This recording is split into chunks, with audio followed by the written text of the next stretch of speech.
Please stand for a moment of silence, followed by the Pledge of Allegiance.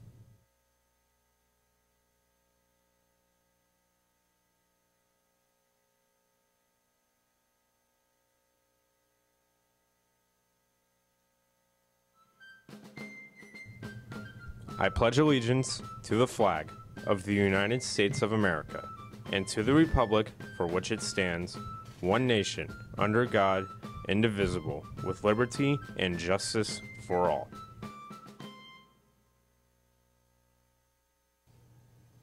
Good morning, Tornadoes. This is CTN, a Clearwater digital media production. Today is Friday, April 5th. My name is Chris Dugan. Today we have your latest school, local, and national news, so stay tuned because CTN starts now.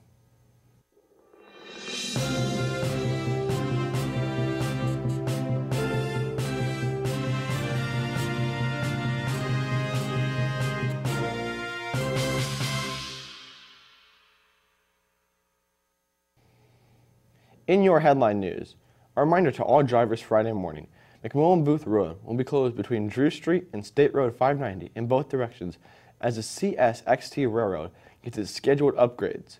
The closure started shortly before 5 a.m. Friday and will last approximately 5 days. The closure affects all vehicles, pedestrians, and bicycles. Local traffic will be able to access destinations up to the railroad crossing in either direction, but will not be able to cross the tracks. US 19 will be used as the main north-south route. State Road 580 and Drew Street will be the primary east-west routes. The closure is scheduled to last until Tuesday, April 9th.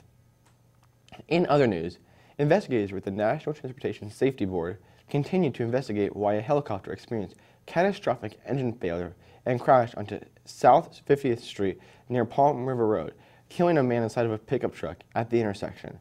The crash occurred around 2:16 p.m. Thursday afternoon, according to the Hillsborough County Sheriff's Office. Sheriff Chad Cronister said the helicopter, identified as a Robinson R-44 model, had been serviced in the Tampa Bay area and was headed back to Sarasota when the engine apparently stalled mid-flight. Cronister said one of the rotor blades came off the helicopter when it crashed and went through the windshield of the truck, striking and killing Deodat Gangasparud, 72.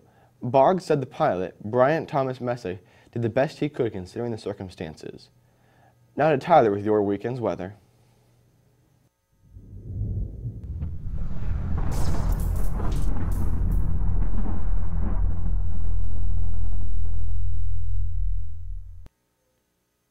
I'm Tyler Bauer with this week's weather. For today, we will have a high of 83 degrees with a 50% chance of rain and scattered clouds.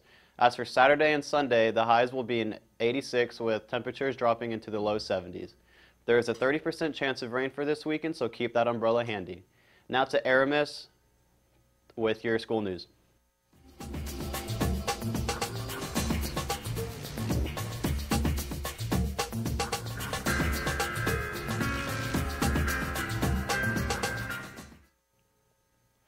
I'm Aramis Pacheco with your school news. Seniors, remember to bring in your college acceptance letters so they can get displayed in the senior cafeteria.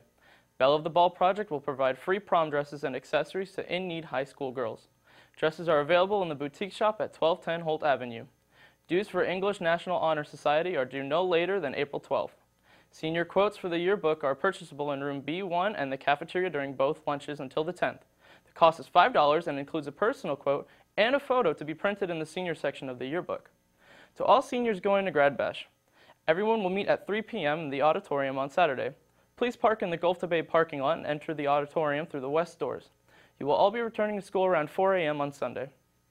The SAD Club is proud to announce that we will be hosting a Mothers Against Drunk Driving event for our seniors and juniors on April 9th. The event will highlight the dangers of drinking and driving before prom. Seniors will be released to the auditorium during third period and juniors fourth period for the presentation. There is a Clearwater High baseball game at Spectrum Field versus Countryside on April 20th. Tickets are $13 and also includes the high school game at 11 a.m. and Threshers game at 6 p.m. with all you can eat and drinks from 5 p.m. to 7 p.m. The CHS Marching Band is looking for new members. All interested are invited to our first meeting from 7 p.m. to 8 p.m. on Tuesday, April 16th, held in the CHS Band Room. Any senior who would like to take a group or individual picture for the yearbook wearing their college shirts or any other paraphernalia to report to B1 on Tuesday, April 9th during their lunch or right after school. Now back to the desk.